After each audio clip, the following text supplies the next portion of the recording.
என்னுடைய தொண்டன் ஒருத்தரை பார்த்த திருச்செந்தூர்ல அண்ணாமலை அவர்கள் தோற்றுவிட்டார், நான் பந்தயம் கட்டி இருக்கின்றேன், அதற்காக மொட்டை அடிச்சு அந்த ஊரினுடைய பொதுவெளியில ஊர்வலமா நடந்து போயிருக்கு. அது பார்ப்பதற்கு எனக்கு கொஞ்சம் மனசு கஷ்டமாக இருந்தாலும் கூட இன்னொரு தொண்டர் விரலை வெட்டிக்கிட்டார். அதனால் நான் சொல்வதெல்லாம் நம்முடைய காலம் வரும். நாம் இப்போது வளர்கின்ற கட்சி, வளர்ந்து கொண்டிருக்கின்றோம்.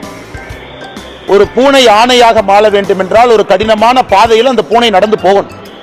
அந்த பூனை 3லிருந்து 10க்கு வரணும், 10லிருந்து 20க்கு போகணும், 20லிருந்து 30க்கு வரணும். அதன் பிறகு எம்எல்ஏக்கள், எம்பிக்கள் தானாக வருவார்கள். அதுவரை கடுமையாக பணி செய்ய வேண்டும். ஆனால் தொண்டர்களுக்கு என்னுடைய அன்பான வேண்டுகோள், விபரீத முடிவுகள் எதுவும் முதல்ல எடுக்காதீங்க. விபரீத முடிவுகள் எதுவும் முதல்ல எடுக்காதீங்க. இரண்டாவது, இந்த ஆட்டை கொண்டு வந்து நடுவழியில வெட்டுறது, அதை கொடூரமா அதை போட்டோ எடுத்து சமூக வலைதளத்தில் போடுறது, அப்படி வெட்டுற மாதிரி இருந்தா எம்எல்ஏ கை வைங்கன்னு நான் சொல்றேன். திமுக காரனுக்கு அவ்வளவு கோபம் இருந்தால் தயவு செஞ்சு இந்த வாய் பேசாத ஆட்டை விட்டுட்டு, நான் கோயம்புத்தூர்ல தான் இருக்க போறேன். இதான் என்னுடைய ஊர். இங்க விவசாயம் பார்த்துட்டு இருக்கேன், கரூர் பக்கத்துல. இங்க நம்முடைய பவுண்டேஷன் இருக்கு, இந்த கட்சியினுடைய தொண்டனா இருக்கேன். எங்க இருக்குன்னு எல்லாத்துக்குமே தெரியும்.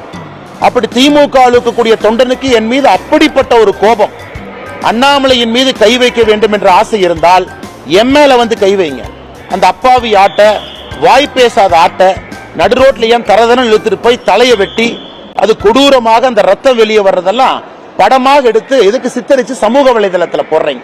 இதெல்லாம் தேவையில்லாத வேலை. இங்க தானே இருக்க போறேன், எங்க நான் போக போறேன்? அந்த கை எம்எல்ஏ வைங்கன்னு நான் சொல்றேன்.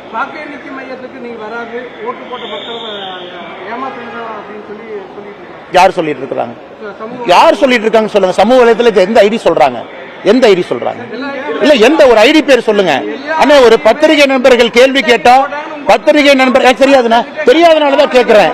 அப்படி யாரும் சொல்லி நான் சொல்றேன், அப்படி யாரும் சொல்லி நான் சொல்றேன். சொன்னாங்கன்னா எந்த ஐடின்னு ஓபன் பண்ணி காட்டுங்க. அந்த ஐடி பேர் சொல்லுங்க, எந்த பேஸ்புக் ஐடின்னு சொல்லுங்க, அவர் பேர் சொல்லுங்க.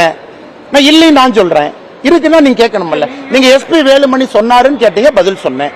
இவரு சொன்னாருன்னு கேட்டீங்க, பதில் சொன்னேன். ஆர்பி உதயகுமார் சொன்னாங்கன்னு கேட்டீங்க, பதில் சொன்னேன். ஆட்டை வெட்டினாங்கன்னு கேட்டீங்க, பதில் சொன்னீங்க. இது யாரு கேட்டாங்கன்னு சொல்லுங்க, பதில் சொல்றேன். அடுத்ததுங்க அண்ணா, எதுங்கண்ணா? எதுங்கண்ணா? அண்ணா, வாக்கு எண்ணிக்கை மையம். நான் ஒரு மாநில கட்சியினுடைய, தேசிய கட்சியினுடைய மாநில தலைவரா இருக்கிறேன். எல்லா இடத்தையும் மானிட்டர் பண்ண, எல்லாத்தையும் பார்க்கணும். வாக்கு எண்ணிக்கை மையத்துக்குள்ள பொதுமக்கள் இருக்கிறாங்களா? கோயம்புத்தூர் பொதுமக்களை வாக்கு எண்ணிக்கை மையத்துக்குள்ள விடுறீங்களா? வாக்கு எண்ணிக்கை மையத்துக்குள்ள இருப்பது கட்சி முகவர்கள். 3 கட்சியினுடைய முகவர்கள் இருக்கிற இடத்துல அது எப்படி பொதுமக்கள் கோவப்படுறாங்க? அது எப்படி பொதுமக்களுக்கு கோவம் வரும்? அது எப்படி பொதுமக்கள் வாக்கு எண்ணிக்கைக்குள்ள யாராச்சும் பாத்தீங்களா? பொதுமக்கள் அலோ பண்றாங்களா? ஜிசிடி கேட்டுக்குள்ள யாராச்சும் கோயம்புத்தூர் பொதுமக்களை பாத்தீங்கன்னா, பொதுமக்களை எங்கே சந்திக்க வேண்டுமோ பொதுமக்களுக்கு அங்க சந்திக்கிறோம். வாக்கு எண்ணெய் மையத்துக்குள்ள பொதுமக்களே அலோ பண்ண மாட்டாங்க. அலோ பண்றது மீடியாவும் முகவரும். அப்ப யாரு கோவம் நீங்க சொல்லுங்க. நான் கேட்கிறேன், அவரு கேட்ட கேள்வி நான் கேட்கிறேன், யாரு கோவச்சு? அது முகவர்களும் கட்சி முகவர்களும் மீடியா நண்பர்களும் இருக்கணும். அங்க என்ன வேலைன்னு நான் கேட்கிறேன். பொதுமக்களை எங்க சந்திக்கணுமோ அங்க சந்திக்கிறோம். அடுத்து வேட்பாளர் எங்க இருக்க வேண்டிய அங்க இருக்கிறானே, ஏன் அதே இடத்துல வேட்பாளர் வேற இடத்துல இருக்க கூடாதா? வேட்பாளர் வேற பேசக்கூடாதா? அதே ஊர்ல இன்னொரு பணி செய்யக்கூடாதா? ஏன் வாக்கு எண்ணிக்கை அன்னைக்கு வேட்பாளர் வாக்கு எண்ணிக்கை மையத்துக்குள்ள உட்காரணும் ரூல் இருக்கா?